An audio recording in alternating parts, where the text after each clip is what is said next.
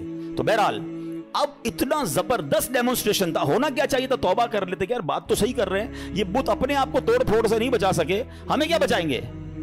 مگر and of the day کیا ہوا, ان ظالموں نے کیا کہا کہ اب ان کو پکڑ کر ان کو جلا دو. قرآن میں یہ الفاظ موجود ہیں, حرکوہ وانصروا آلہتکم ان کنتم فاعلین. ان کو جلا دو اور اپنے خداؤں کی مدد کرو اگر تمہیں کرنا ہے. اب ان ظالموں نے حضرت ابراہیم علیہ نبینا علیہ السلام کو پکڑ لیا, ان کو گرفتار کیا, اور اب پلان کیا تھا کہ اب آگ میں ڈالنا ہے. اچھا وہ کوئی چھوٹی موٹی آگ نہیں تھی, ایک بندے کو جلانے کے لیے بہت تھوڑی سی آگ بھی کافی تھی. انہوں نے دنیا کی ہائیسٹ فائر ایسٹنگوش کی, اتنی بڑی آگ لگائی کہ وہ ایریا نو فلائنگ زون بن گیا, پرندہ بھی اوپر سے نہیں گزر سکتا تھا, پرندہ گر جاتا تھا آگ کے اندر, اتنی خطرناک آگ. ٹھیک ہے. اچھا جب آگ لگ گئی تو ہوا کیا, آسمان اور زمین کی تمام مخلوقات نے اللہ کی بارگاہ میں عرض کرنا شروع کر دی کہ اے خداوند تیرے خلیل آگ میں ڈالے جا رہے ہیں, اے اللہ ان کے سوا دنیا میں تیرا کوئی نام لینے والا نہیں ہے, عبادت تیری یہی کرتے ہیں, اللہ تو ہمیں اجازت دے کہ ہم ان کی مدد کریں. تو اللہ کریم نے کیا جواب ارشاد فرمایا کہ وہ میرے خلیل ہیں, میں ان کا معبود ہوں, اگر ابراہیم تم سے مدد طلب کریں تو کرو ان کی مدد. اب حضرت ابراہیم علیہ نبی علیہ السلام جو ہیں ان کے پاس ایک پانی کا فرشتہ آیا, کہتا حضور بس آرڈر کر دیں, اجازت دیں, ابھی بارش برساتا ہوں بند ہو جائے گی. آپ فرماتے ہیں مجھے تمہاری مدد کی ضرورت نہیں ہے, میرا رب دیکھ رہا ہے, اگر وہ چاہے گا تو میری مدد کر دے گا, باقی مجھے تمہاری مدد کی حاجت نہیں ہے. اچھا اب کیا ہوا, ہوا کا فرشتہ آیا, کہتا ہے بس آرڈر کریں, ابھی ہوا چلے گی یہ ساری آگ بجھ جائے گی, مجھے تمہاری مدد کی ضرورت نہیں ہے, میرا رب دیکھ رہا ہے, اگر وہ چاہے گا تو مدد کر دے گا. اچھا اب فرشتوں کو تو منع کر دیا, اب یہ فرماتے مجھ کو میرا اللہ کافی ہے, وہی بہترین کارساز ہے, جب چاہے گا میری مدد فرمائے گا, اس کی مرضی ہے, میں اس میں راضی ہوں. اچھا اب جب آگ میں ڈالا جانے لگا نا تو اب حضرت جبریل آئے, کہتے حضور اللہ سے تو عرض کر دیں, آپ ہماری مدد نہیں لے رہے, آپ اپنے رب سے تو کہیں نا کہ وہ آپ کی مدد کرے. آئے ہائے, جواب سنو حضرت ابراہیم کا, لیول آف یقین دیکھو. آپ فرماتے میرے حال کو وہ خوب جانتا ہے, وہ دیکھ رہا ہے نا, اسے معلوم ہے میں کس تکلیف میں ہوں, میں راضی ہوں, اگر اس نے مدد کرنی ہوگی تو وہ مدد کر دے گا. پنجابی شاعر نے ایک بہت خوبصورت شعر کہا ہے, اور یہ ایکچولی اس پورے واقعے کو بڑے خوبصورت انداز میں ڈیفائن کرتا ہے کہ جے سونا میرے دکھ وچ راضی, جے سونا میرے دکھ وچ راضی, میں سکھ نو چلے پاوا ہو. کہتے مجھے کیا کرنا ہے سکھ کا, اگر میرا رب میرے دکھ میں راضی ہے نا تو میں بھی اسی پہ راضی ہوں. یہ وہ لیول ہے جو اللہ والوں کو نصیب ہوتا ہے. آپ ان کے پاس اتھارٹی تھی, ایسا نہیں تھا بے بس تھے, آپ کو باندھ دیا گیا تھا, آپ کو آگ میں ڈالا جانا تھا, ان کے پاس اتھارٹی تھی, فرشتے آ رہے تھے,